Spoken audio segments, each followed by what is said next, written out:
So ito no, Sunday night. 10, ano na bang oras? 10 o'clock. Past 10 o'clock. May mga late transaction pa. Mayata ako kasi may kumukuha na nitong G-Shock na Crocs. Taytay Rizal pa yata ang pupuntahan ito. Gusto nang ipabook ngayong gabi. Kasi ito naman, actually sold na to eh. Problema ko na lang kung paano isi-ship. Sa Ilias kasi ito na out. Cute na shirt, you know, peanuts. Yan, kasi wala nang nagpipick up ng Janyo. Hindi ko alam kung sino yung bagong nagpipick up sa area dito sa Caloocan, South Caloocan.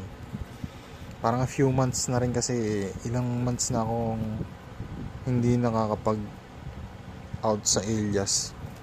So puro ano, local. Ang hirap sa international magbenta eh. So yun ang challenge ngayon. Ay maipadala to sa Ilias.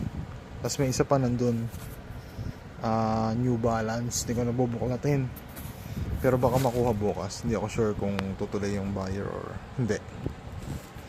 Pero for now, ito ibabalot ko muna to.